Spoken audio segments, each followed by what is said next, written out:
Live from Kandahar. USA, USA, USA. USA and Portugal, big game coming up later on. Welcome everybody to the Pittsburgh Sporting News videocast after a week off. I am Michael Waterloo, joined from left to right by Mr. Garberkery in the old school Pirates hat, and Mr. Matt Shetler making his return to the program. Gentlemen, how are you today? Doing fantastic. Ready to go. Well, perfect, perfect, perfect. Well, let's just get started. You guys going to be watching the USA Portugal match today? Gar, I know you're not a soccer fan, but is that something that intrigues you at all? It's funny. I actually find myself watching a lot of these games, and I don't know if it's something in the water or if it's just the fact that these games have generally been pretty entertaining. I watched some of that Germany-Ghana game yesterday and was really impressed with what I saw. So I don't know if I'm coming over to the dark side quite yet, but definitely looking forward to seeing the game this afternoon. No doubt about it. And Matt, how about yourself? Are you going to take in the game? I'm definitely not coming over to the dark side, but this is a time of year I usually do, flip on soccer a little bit. So I'm sure in between all my activities today, I think that'll be a nice time to take a break, sit down, maybe watch some Team USA for a little bit. So yeah, I'll flip it on from time to time, but yeah, definitely not taking that step over to the dark side and becoming a soccer fan. Seems like many do. I will be trying to watch it. I haven't gotten to watch many games yet because things have just been crazy here. But I'm looking forward to sitting back and watching some soccer after watching some baseball today. It'll be very nice. But let's get into it like we always do. We're going to go with our player of the week.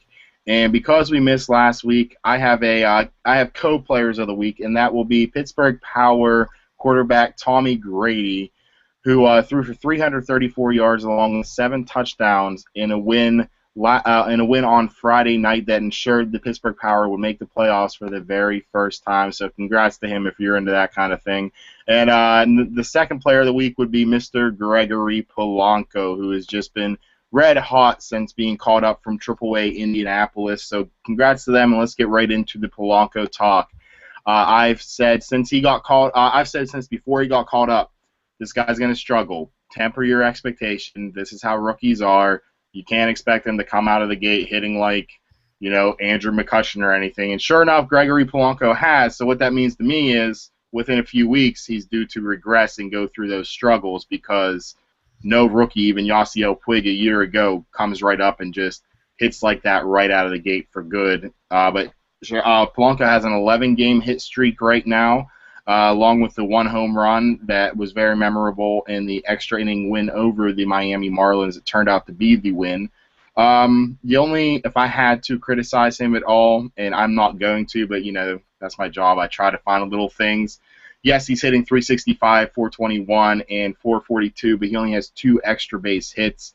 So it'd be nice to see him, hit some more doubles, have a little bit more power, and I expect to see teams start shifting him on defense a little bit more. All of his ground balls have been hit. 2 have been hit right up the middle. The rest have been right to the right side. So we'll see if he's going to be able to beat the shift that more teams are going toward now. Gar, I know you have the biggest man crush in the world on Gregory Polanco, so we'll start with you. What's been your outlook on him in the past 13 days? Well, I think you make a couple of really good points right off the bat, Mike.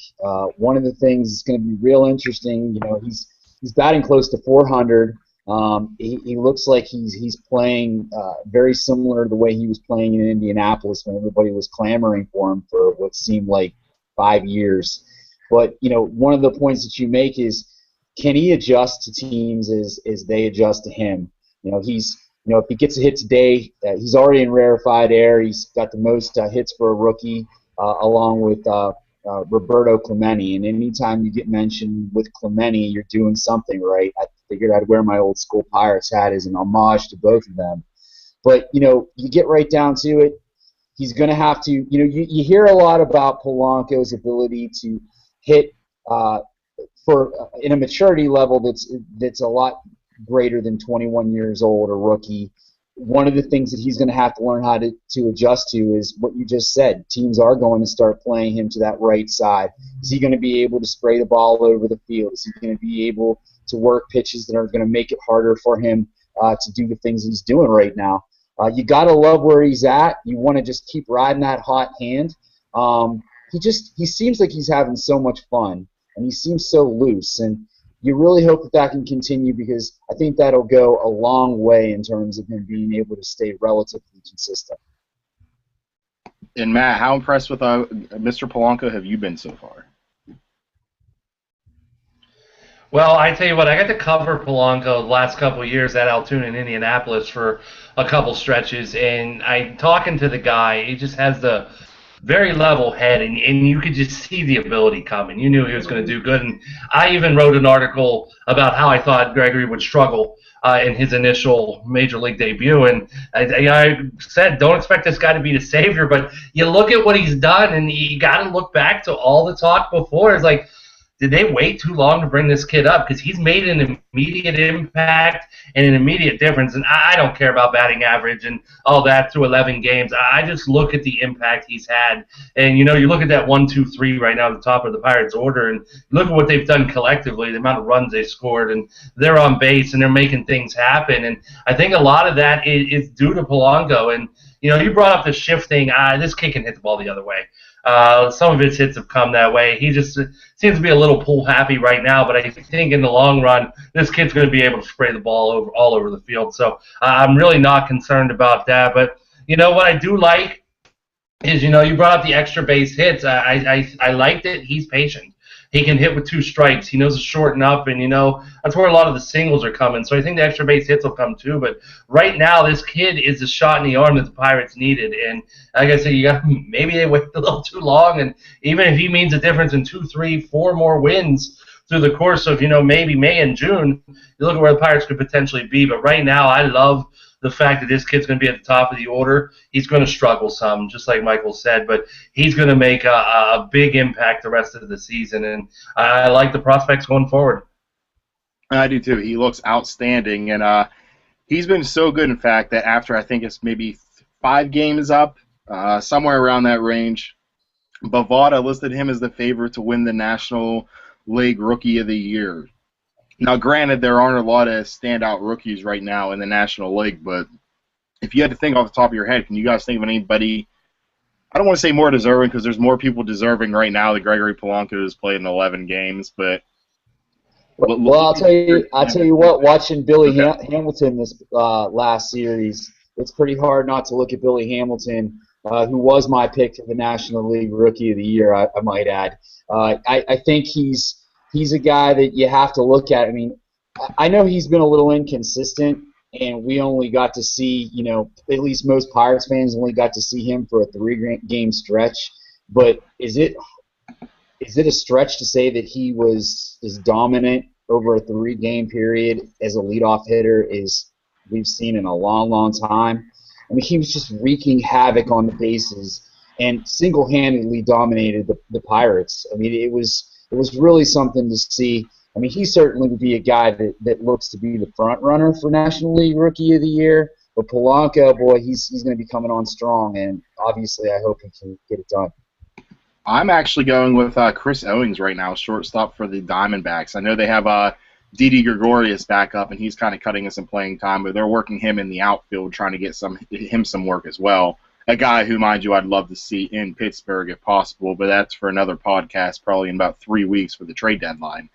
But yeah, Chris Owings, 6 homers, 21 RBIs, slash of 282, 319, and 466. So right now I take him or Hamilton over Polanco just because of the time that they played. They've been up all year, but by the end of the year I could change my mind. But as you guys know, on the negative one, I kind of think it's ridiculous to say that a guy is a favorite to win the Rookie of the Year after 5 games being played, but that's just me. Matt? I agree. I had Owings at the top of my list right now, and like Garth said, Billy Hamilton right there as well. Colton Wong's done some really nice things since he's gotten called back up from the Cardinals as well. So don't forget about him. I'm not paying attention to this kid's numbers after 11 games. I like what he's done so far, but I'm not looking at a kid hitting, close to 400 after 11 games and throwing him into award talk already. Can he do that at the end of the season? Absolutely. But you look at what Yasiel Puig did last year. He didn't win Rookie of the Year either, and he came up in June. But it's really not a lot of competition. If Hamilton falls off the table, ultimately I think he's the guy.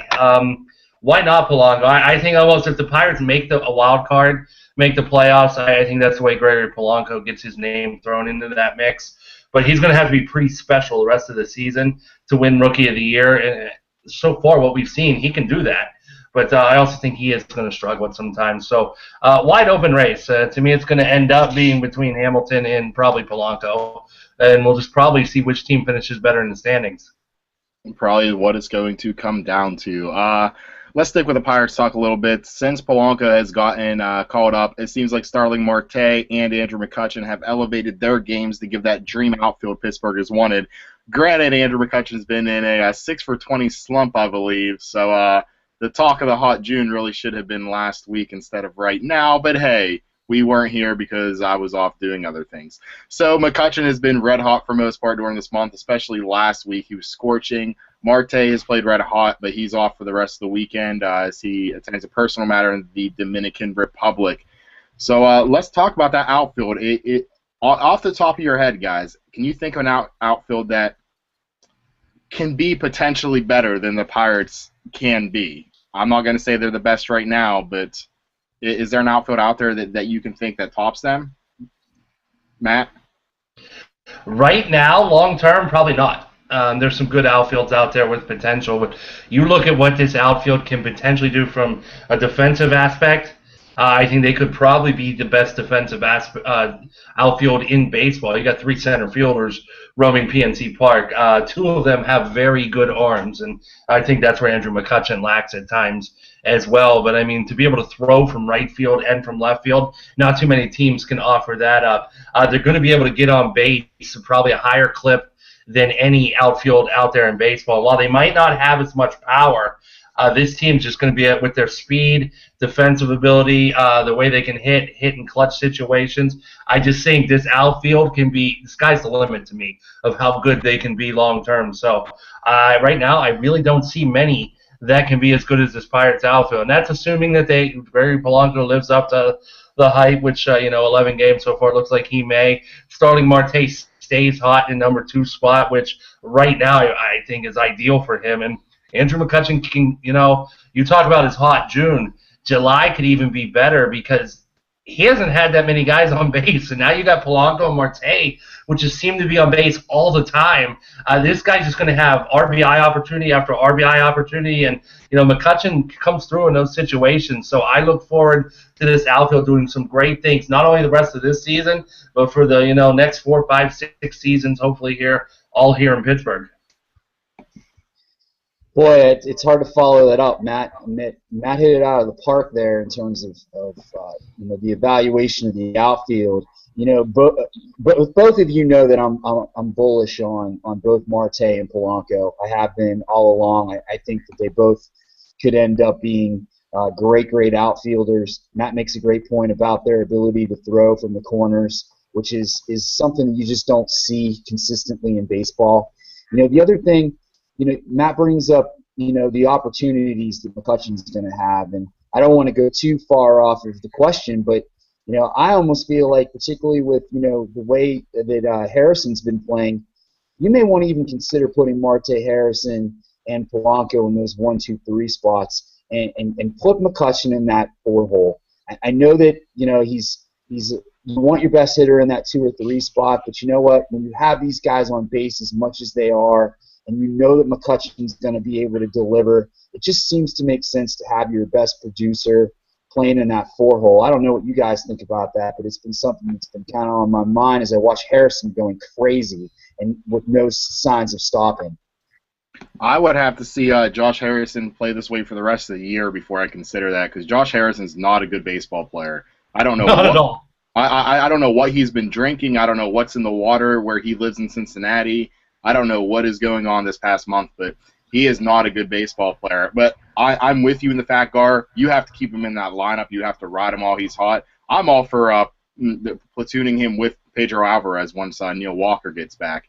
But if Josh Harrison somehow performs this way the rest of the season, and you're like, okay, he might be in our long-term plans, then, I mean, that's something to consider, moving McCutchen down. But like you kind of pointed out, you keep your best hitter in that 2-3 hole, and I think McCutchen has to be a 3, stay in the 3 spots. If you want to switch it up for a couple games to experiment, I'm okay with that. But Josh Harrison, just, I don't know. I am so anti-Josh Harrison. It is ridiculous. But I tell you what, the guy has grown on me so much. Just like you, Michael, the guy is not a good baseball player. And you look back at the last 4 seasons, no player in the National League has had a lower on-base percentage than Josh Harrison. I mean, you make the case coming to this year, this guy does not belong in the big leagues. And game by game, this guy is just winning me over. And like I still won't go as far to say this guy's the answer, trade Pedro Alvarez, but like you guys say, you can't take him out of lineup right now. A good manager rides this guy. Where's he going to play next week? I mean, I think you can get him 2 starts at third base. I get scared to death seeing him field the shortstop position. But, maybe throw him 1 start at shortstop. Maybe give your outfielders a day. There'll be ways to get him into the lineup. But I still I can't picture this guy as an everyday guy. But, with each at-bat, he's starting to win me over a little bit. And like you said, I think I got to see Josh Harrison continue to perform this way to the end of the season, but why not ride him until he cools off? I mean, when he cools off in a big way. But I mean, you would think, judging by the past, that would have come by now, and it simply hasn't. He's drinking something, that's for sure. Now, let's take a look at something, and before we get into the Jason Gurley talk that everybody knows about, let's talk about about the All-Star game. Last year, the Pirates had 5 representatives: Andrew McCutchen, Pedro Alvarez, Jason Gurley, Mark Melancon, Jeff Locke. Let's see now. Jason Gurley, no. Jeff Locke, I mean, he's been pitching well, but he is who he is. He's the Josh Harrison of pitchers to me. Yes. Mark Melancon's pitched great, not all-star caliber level. Pedro Alvarez is, we're talking about platooning with Josh Harrison, for Christ's sake. So you still have McCutchen, who's on all-star pace. Right now, how many all-stars do the Pirates have? To me, I think they have 2. I'll start for once. I think it's Andrew McCutchen, because of performance and recognition alone, but for what he's done, his reputation, he's earned that. And also Neil Walker, the average second baseman, who is an average hitter, who's an average defender, who has been playing great ball before he had his appendectomy. I think those are going to be the 2 representatives for the Pirates. Are you guys taking the over or under on that? Gar? I can go. Okay, go ahead. I'll take the under. I like Neil Walker. He's played tremendous baseball. I mean, you kind of seen flashes of what we saw from a few seasons ago when we thought, he was going to be this, outstanding hitter who could, be the Pirates second baseman for the next 10 years. But, as unfair as it might be, I think missing this time with the appendectomy is really put him behind the 8 ball. Now, I'm not going to sit here and even begin to pretend that I know half as much as you guys know about the ins and outs of all of the National League. Maybe you guys have a little bit more insight on who might be more viable candidates at second. So maybe that's a reason why Neil Walker might make the All-Star team. But right now it seems to me, missing these games, unless he comes back and just rakes, it's going to be pretty difficult for him to make it. I would probably say that it's going to be Andrew McCutchen. And I think we can go on the assumption the rest of those guys you mentioned are not going to be representing the Pirates this year.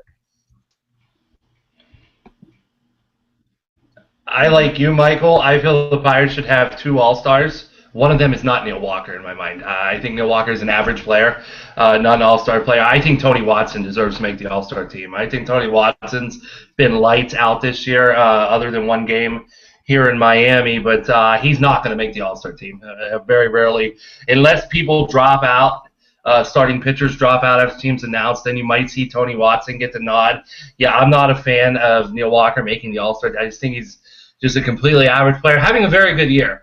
I think Chase Utley, D. Gordon, probably both more deserving at the second base position right now than Utley's going to start. He deserves a start. I think Gordon, what he's done with his legs, decent batting average. But you can make the case for Walker, depending on how many infielders they decide to keep.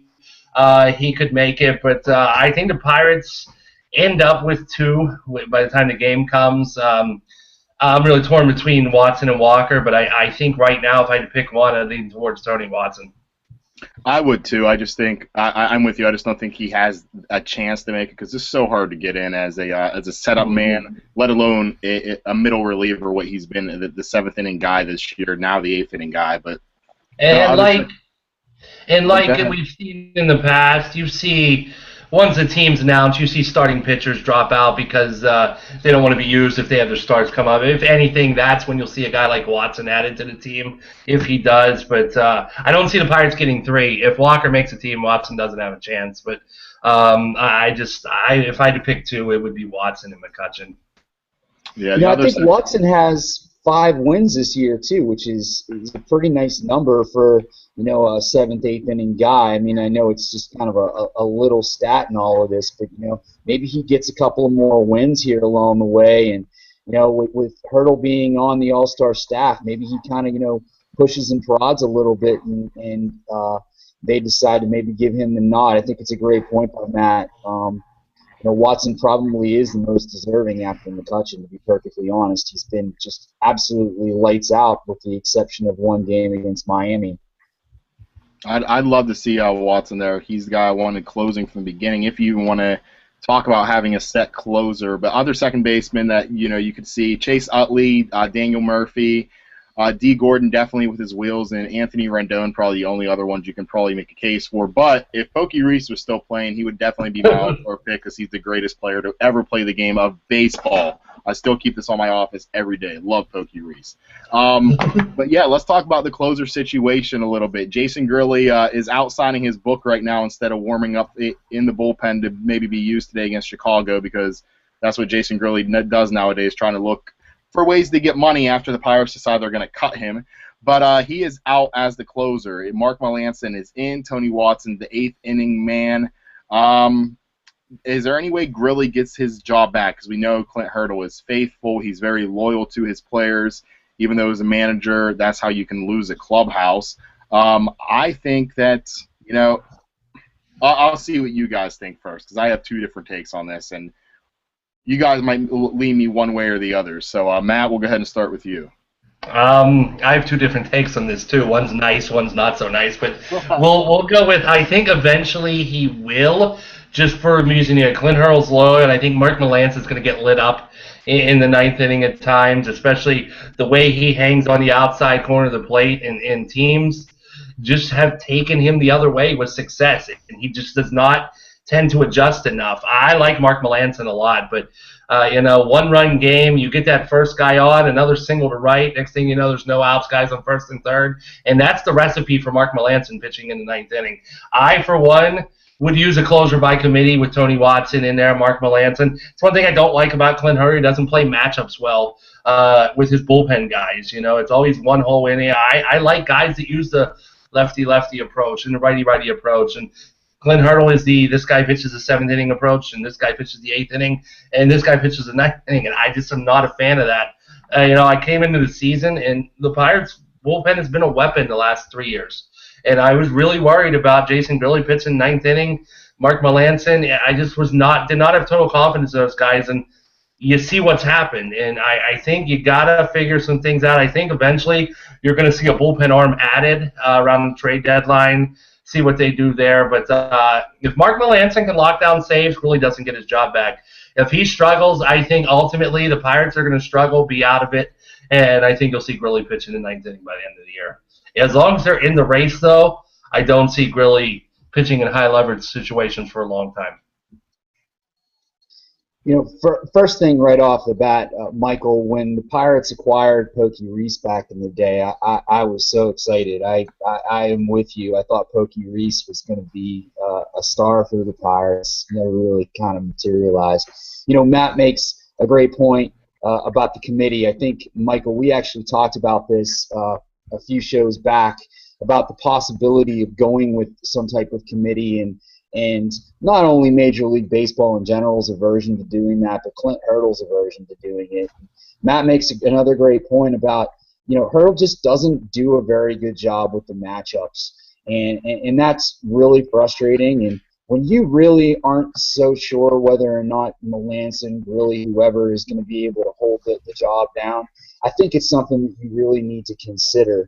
Last thing, kind of going along with what Matt said about whether or not the Pirates are in it or not, I think if the Pirates continue to struggle and they find themselves out of the playoff mix, I actually think they'll probably go to Tony Watson and see if this is a guy who has the ability to be the closer moving forward. I mean, you know what you're getting from Gurley. Melanson, you have some real questions as to whether or not he's a lockdown ninth inning guy. So, I think it's very possible they'll go with Melanson for now, hope that it works, and if the Pirates find themselves in a position where they're not challenging for a playoff spot later in the year, look for Watson to get the long-term test the rest of the way through. And Pokey Reese was a standout for the Pirates, best player. Remind you. But yeah, I'm not much of an advanced statistician guy. I don't like to sabermetrics, all this stuff. But the one thing I agree with those guys who just live and breathe by it is that I really wish that managers would get away from having assigned roles for pitchers, get away from having assigned closers, eighth inning guys. If you're in the sixth inning and the bases are loaded, you're bringing in your best reliever. Don't bring in a Genmar Gomez, a Vin Mazzaro, because that's their role. Don't do that. If you want to bring in Mark Melanson, Tony Watson, then do it. If that's situations in the seventh inning, do it. Come the ninth inning, if you're up by 2 runs, no one on base, 3 outs to go, bring in a Justin Wilson. Bring in a Jose Contreras from last year or something like that. Anybody can pitch that ninth inning and get them out. I hate the assigned roles for pitchers. That's the one thing I hate, but we're not going to see it happen. So until then, I'm kind of with Matt on the whole Mark Melanson. I still don't think he's that good of a pitcher, and people are really squaring up his cutter this year. He still has good numbers this year, but people are hitting his cutter. They have since day one, since the opening series against the Cubs. I'd rather see them just go with a committee with those two. And Gar, I like what you said at the end of the year, if they're out of contention, which, mind you, they will be because they will finish in 4th place in the division, is I'd like to see them go with Tony Watson or Justin Wilson. I still think Justin Wilson has the makeup to be a closer of the future. He's nasty. At that point of the year, we'll see how much he has left. But I don't know what you guys think about maybe Justin Wilson. I like Wilson a lot. I also like Brian Morris a lot, even though he struggled. And here's a guy who has closer-type stuff compared to league. And you notice that Brian Morris is riding like a 10-inning scoreless streak since the Pirates traded him. So not that he would have done that here. But the good thing is they do have power arms. And here's one more thing I did want to add is the Pirates do not like to pay relievers a lot of money. And if they are out of it, I can see Mark Melanson being dealt. If they're out of it, I also would have seen Jason Grilli probably being dealt too, but I don't think he has much value right now. So I think the door at the end of the season, if they struggle, will be open for a guy like Watson, Wilson, anybody else in that bullpen to really try and seize that role for next year. Gar, are you along the same lines? Yeah, Matt makes another good point. I mean, Melanson, where are you going with him, moving forward? I'm not 100% sure what his arbitration situation is, but I think it's coming up here. I could look it up, but, either way, he's got some value, and there's probably a lot of teams at the Pirates, and I hate to keep going to this if the Pirates are out of it. I tend to agree with you, Michael. They look more like a 4th-place team right now than a wild card team, but if Melanson can be, dealt to a contender, and there are a lot of teams that would love to have him as a leverage guy, you might be able to get something back. I don't know if it's going to be Connor Joe like we got for Brian Wilson, or Brian Morris, but who knows? It's we'll see what happens, I guess. You guys want to? Sad part is that second wild card, which I've never really been a fan of, makes it so hard on a team like the Pirates too to really evaluate where they're at, because they could be a 4th-place team July 31st and be 2 games out of the final wild card spot, which means you really are in contention for the playoffs, even though you're so far out of first place in the division. That makes it hard on the GM to really know whether to buy or sell. So not really a fan of that second wild card at all. Do you guys want to switch over to some Penguin Steelers? Or you want to stick on the Pirates for one more topic? Hey, I like the point that he just made, and it's kind of an obvious one, but it's something that fans, we get very emotional. Well, we're only 5 games out of the second wild card, and you're thinking to yourself, yeah, but you're looking up at like 7 or 8 teams, to try to get to that point. And the Pirates have done much to our frustration over the years. They've always been pretty pragmatic in terms of, okay, let's be sellers. Now, there's been some years where obviously, you knew in freaking April they were going to be sellers, but it's going to be a big challenge for Neil Huntington to be able to say, you know what, we're going to be a team that's going to challenge for the World Series in the next 2 or 3 seasons when we have all of our horses in place, when we make a decision on Neil Walker, if we're able to bring Russell Martin back. Once Gregory Polanco is developed, once Starling Marte has got a little bit more experience, a lot of those things have to be taken into account. You may not, as a fan, you viscerally look at it and say, yeah, but we can still get in it. But you might be able to get a pretty good player or some decent prospects for a guy like Mark Melancon. It's something that the Pirates are going to have to really sit back and consider. I know it's frustrating for fans, and we want to see the Pirates going for it, but it's something that I think needs to be considered. No question about it. I think the most likely a person to get traded for the Pirates this year is going to be Russell Martin, personally. Especially, they're 9 games out of first place right now behind the Brewers. I hate the second wild card too, for what it's worth there, Matt. I just hate it. We'll just leave it at that. I hate it as much as I hate replay, and you guys know how much I hate replay. But yeah, I think Russell Martin is the most likely candidate to be gone because it's going to cost a lot of money to re-sign him. He's going to make a lot of money this offseason.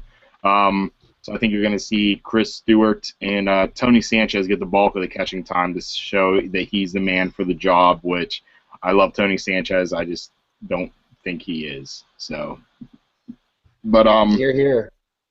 Let's go on to Pittsburgh Penguins talk. And Gar, you wrote a piece, I believe it was yesterday, talking about how Willie Desjardins, the coach of the I'm losing it. They won the Dallas Texas Stars. The Texas Stars. There we go. I knew it was some kind of Stars. I knew it wasn't Dallas though. He turned down the Penguins' offer to be the head coach, and the search begins again for it. And Matt, we were talking before we went on air. You have a piece coming out soon that's talking about how this job is very high pressured, and that could be one of the reasons people are getting scared off. It's one of the most high pressure jobs of the past 5-6 years. Do you want to talk about that a little bit? And then Gar, we'll let you get into some potential candidates that the Penguins have out there that you talked about in your article. It really is, Michael. You look at a situation where a coach has to come into this franchise where anything less than a conference final, Stanley Cup finals appearance, is considered a failure. And you don't see job openings like that a lot. So you look at some rookie coaches, even though they were looking at Desjardins, which I don't see why all the hype about this guy who's been a career minor leaguer. He very well could be a good coach, but I just never saw him as this can't-miss guy like a lot of people did. But you look at Ulf Samuelsson, he seems to be a little bit scared off of the situation. Rumors have him committed to going back to New York. Peters headed to Carolina. You got your in-house guy in Hines, but then you got a lot of retreads. Mark Crawford no longer interested. Ultimately, I think you're going to end up seeing a guy like Ron Wilson get this job, and that's just because there's not a lot of interest around. Because a lot of people around the league are suggesting that the way the Penguins handled Dan Bylsma, letting him hang in limbo for a while, really rubbed a lot of people in the NHL the wrong way, and you're not seeing a lot of people really jumping for this job like you would think with Sidney Crosby and Evgeny Malkin in their primes. And you throw in the fact that you have to get to a conference final or Stanley Cup final right away, or you're considered a failure. And I just think there's a lot on a plate, and a lot of coaches really aren't wired that way. They'll accept a challenge, but there's just a lot going on to me with this job and the search. And you throw Jim Rutherford coming out, hey, we got our guy, blah, blah. GMs don't do that, and it's just a whole mess to me right now. And I just think, your top candidates just really want to shy away from this job right now, which is a shame because you thought people would be lining up for this Pittsburgh Penguins coaching opportunity, and that just really hasn't been the case. And Gar, he mentioned some of the names that you mentioned in the article. Who else could the Penguins be looking at, and who do you think ultimately will land here? Well, Matt hit on some of the points that I had made in the article, and I look forward to reading Matt's article because that was one of the things that I wanted to bring up yesterday. You're limited with how much you can say in one piece before it starts to kind of run on into War and Peace. But it's really true what Matt said.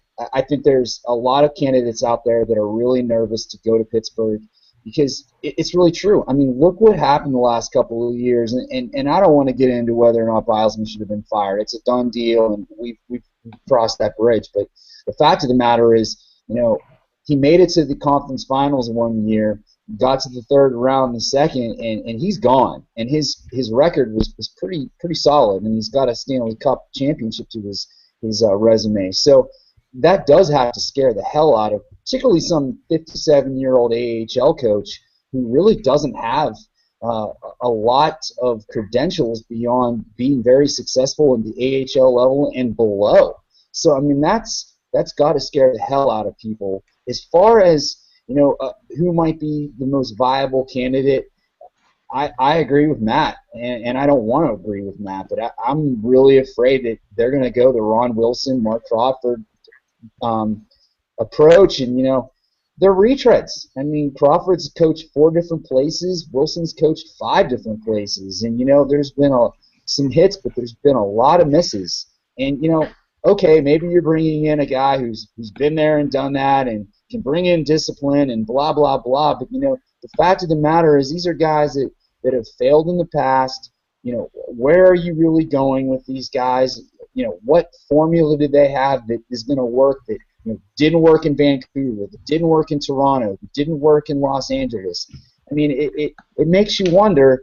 And like Matt said, I cannot believe a guy with as much experience and supposed credentials as a guy like Jim Rutherford would come out and make an announcement basically that you found your guy before you know that you have a contract in place and you have a commitment. I mean, that is beyond amateurish, and it completely rings of stupidity because now what you have done is you basically said to whoever gets the job, you are the second choice. You are the guy. I mean, it's one thing to say, well, we want to go out and get Detroit's coach, or yeah, we'd really like to get X, Y, or Z when it's a pipe dream. But when you say we're going to hire an AHL, 57-year-old AHL coach with no real NHL experience, and it falls through, you've really put yourself in a bind. I mean, like I mentioned in my article, what is John Hines thinking right now? Here's this talented 39-year-old coach who has had extensive experience within the Penguins organization, that's coached a lot of the players that the Penguins have been leaning on in the coming years, and you basically say, you know what, we're going for one of your peers instead. It was just dumb. And my last point is, as far as who I think the Penguins really should take another hard look at, and I know I've already mentioned this, Michael, but I think Tom Fitzgerald, I know he has no coaching experience to really speak of. I think he would be a great choice, particularly if you decide to keep a guy like Jacques Martin on your staff, maybe retain a couple of your more experienced assistants. They can be kind of a safety net for a guy like Fitzgerald. But, the organization loves Fitzgerald. They think the world of him as far as, making him one of these 3 GMs and potentially in waiting.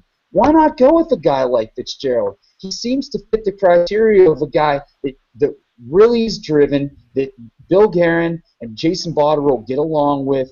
It seems to make a lot more sense than just going out and hiring Mark Crawford because you failed on some AHL retread. This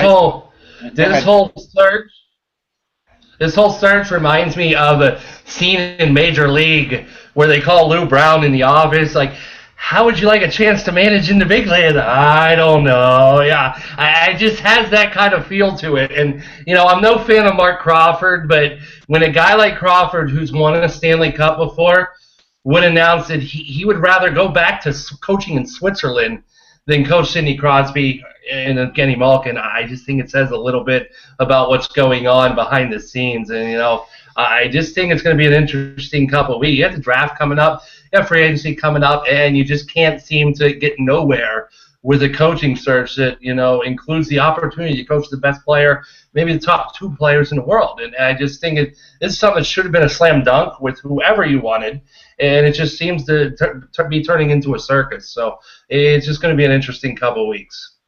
It is. Can't wait to see how that plays out. And let's switch topics here real quick over to the Pittsburgh Steelers. And I know, Gar, you and I have gone back and forth on Dre Archer since before the draft. You were very high on the kid out of Kent State. They took him in the 3rd round. I said I hated the value there. I thought it was a waste of a draft pick, thought it was way too high, but I think he could be an explosive weapon. Well, at the OTAs, they had him at the mandatory. Is that what's going on right now, Matt? The OTAs? Minicamp right now. Well, they had him lining up all over the field. Mike Tomlin was in his ear the whole time. He didn't allow him to stop. They were splitting him out. They were lining him up in the backfield. Todd Haley said he can be like Jamal Charles. While that's unfair to any player to say that to, except if your name is LaShawn McCoy or something like that. But could Dre Archer really make an immediate impact for the Steelers this year? And is this somebody that is going to be a household name by the end of the year? Gar, we'll let you start with him since I know you're a huge fan. Well, to answer the first question, yes, he can make an impact. I think it's going to be limited. I mean, obviously, I think right off the bat you're looking for him to be a return specialist, the guy that you can put in there for kickoffs, get Antonio Brown out of that dangerous spot that is the punt return. And that's something that I think, you'll definitely see Archer get a shot to do. As far as, making an impact beyond that, I think it's going to be pretty difficult for him to do right off the bat. And, I agree, Michael. I mean, to be sitting there and throwing out the name Jamal Charles, that's a little heavy at this point. Let's see what the kid can do in training camp. Let's see what he can do actually on the field before we start making comparisons to one of the best running backs in the league. The Steelers seem to be, from what I've gathered, looking at what's going on in minicamp, they've got him doing a lot of different things. They've got him lining up at receiver. They have him lining up in the slot. They have him lining up at running back. So, where he ends up landing, who knows? But I think he's going to be pretty limited early. You may see him play, 10 plays a game, something like that, if he pans out. So, 3rd round was a lot to give up, Mike. I'm not going to disagree with you there. I mean, that's a pretty valuable pick. And we'll see if it pays off. And Matt? I like the kid a lot. I still don't like the pick at all. I just don't like reaching on a guy with a 5th round tag in the 3rd round. But I'll hit on everything Gar said, because I think he's going to make a huge impact in the return game. I think you're going to see him return kicks, return punts, and I think that's where it makes his impact. And while the Steelers are using him all over the field now, that only makes sense. He's not going to see it. He's going to hit the field 10, 15 plays max, and I just don't really know what kind of impact he can make during that span. As you see the Steelers try the whole scat back approach before, Chris Rainey, maybe some others, and Mike Tom just doesn't get him on the field enough. So I think you'll see the kid do some good things, but in terms of a major impact, I just don't see it, especially right off the bat in his rookie year. He'll get a few touches, maybe 3, 4, 5 touches a game on a good day, but I just don't see him making, such an impact that everybody's rushing out to buy their Archer jerseys right off the bat. And, I think if he's going to make the biggest contribution, it's going to have to be as a return guy right off the bat. Yeah, of course, injuries and other things could get him on the field more, but right off the bat, you're going to get a long look at him in preseason games. But when the season starts, it's going to be scripted. It's going to be Le'Veon Bell and LeGarrette Blount in the backfield. You have a very deep receiver core right now, so they're going to work Archer in where they can, but ultimately, I just don't see where all these touches that a lot of Steeler fans are thinking he's going to get. This kid's not going to touch the ball 20 times a game. If he touched the ball 5-6 times a game, that's a productive Sunday for him. But I just don't see where the touches are going to come from. Yeah, and I mean, I'm not a big believer in Le'Veon Bell. I think he's going to be a huge bust this year. I think he's the next Trent Richardson, personally. And as far as LeGarrette Blount getting 5 to 6 touches a game, as they said, I think maybe Archer can steal a few there, maybe 1 to 2 a game. That's about it in the backfield. But, Matt, I know you'll appreciate this. I hate comparing real life to fantasy sports, but I just took part in a 10-day, 24-hour auction football draft, and I put a dollar bid on Dre Archer, and I ended up getting him. So, we'll see if that pays off at all. But, I kind of have faith in him that he's explosive enough to make a little bit of an impact. But, yeah, to think anywhere more than 8 touches a game is just outrageous at this point right now. But who knows? Who knows what can happen? Maybe he can be a Darren Sproles type back when Darren Sproles was good for the Steelers.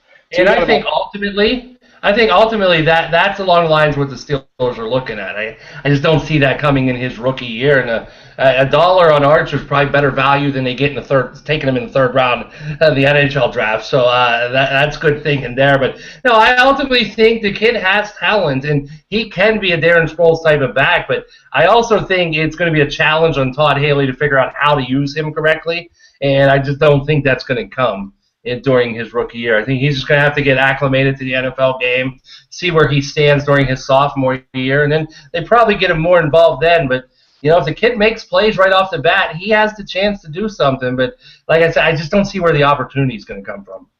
This is definitely a Todd Haley pick.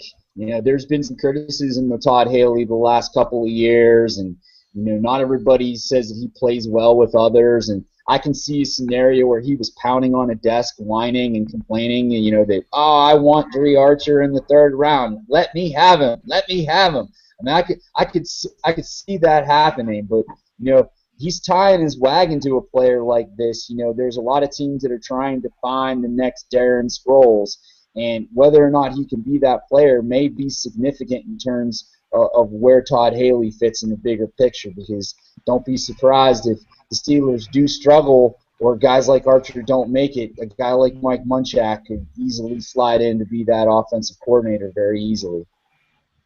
All right, and we got about 9 minutes left. We're going to switch back to a little Pirates talk real quick. They announced their lineup today, and did you guys ever think at the beginning of the season you would see Jordy Mercer hitting 5th in the Pittsburgh Pirates lineup? Oh, my God. Today, he leads all National League shortstops with 5 home runs in the month of June, but yeah, he's hitting 5th, and a young man who wants over $100 million, took part in the home run derby last year, was an all-star, and tucks his ears underneath his hat. Mr. Pedro Alvarez is hitting behind Jordy Mercer in the Pittsburgh Pirates lineup. So, guys, this isn't to mention that the other night, Matt and I were talking about it, how Pedro Alvarez was lifted for Jordy Mercer late in the game as a pinch hitter.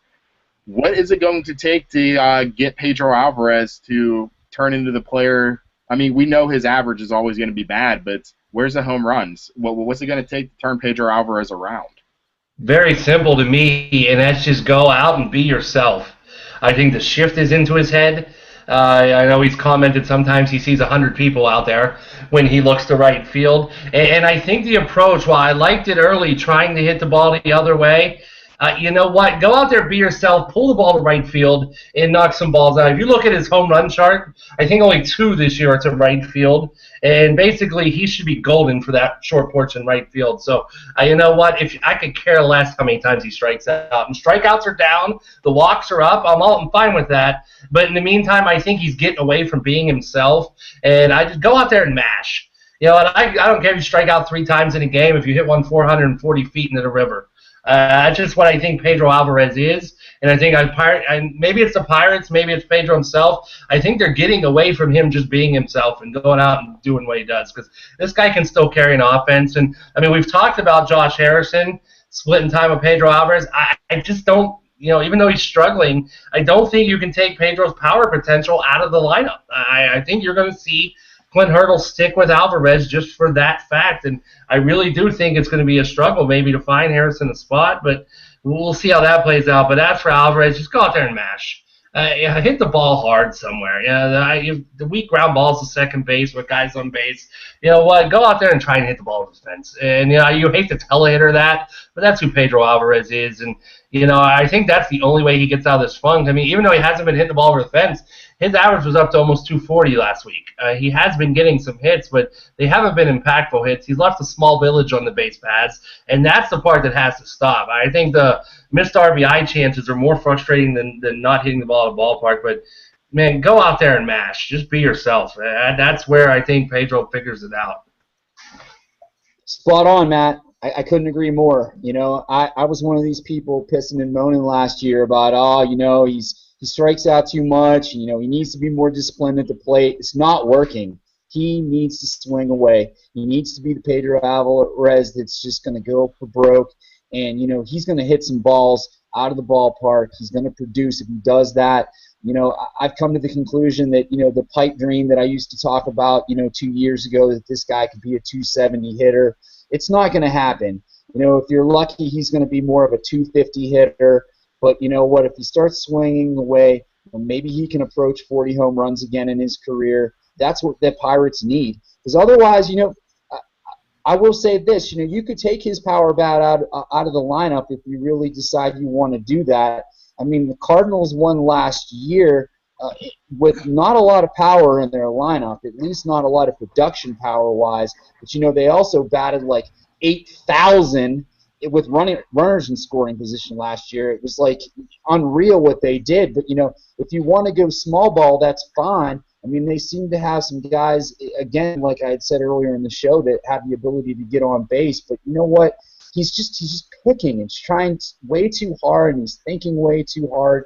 He's just got to swing and go for it. And if he strikes out, you know what? He's not going to play much worse than he already is. I'd almost rather see him strike out 3 times than some pathetic dribbler to second base with 3 men on base, Yeah, I'm with you. It's been frustrating watching him, and everybody hopes he turns it around very soon. Well, guys, it's that point of the show, the final word time. Either one of you guys want to start off, or do you want me to go ahead and take it this week? I'll start, and my final word goes to the NBA of all things. And if people know, I cover the NBA for a living too. And while I do cover Knicks, I look at LeBron James, and good for Pat Riley for what he came out and said. And here's a guy, LeBron James, that seems to run from failure all the time and run from losing. And Pat Riley, basically said, have some guts.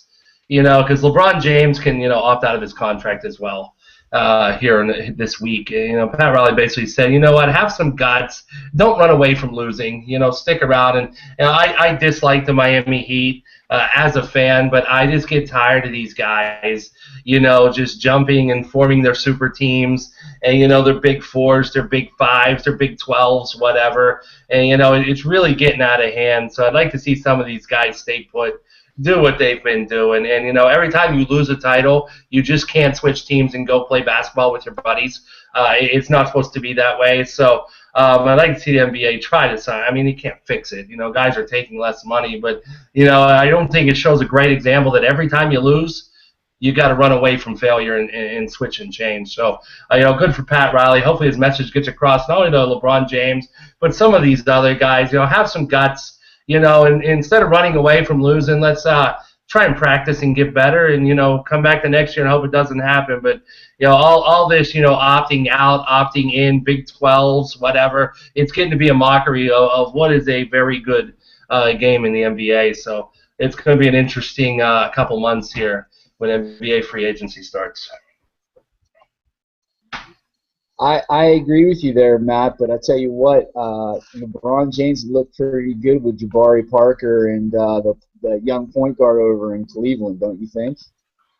Oh, he would, but what happens if he gets them to a finals and loses? Is next stop Dallas or LA? I agree. My final word is, since we missed the show last week, we all know about Chuck Noll's passing.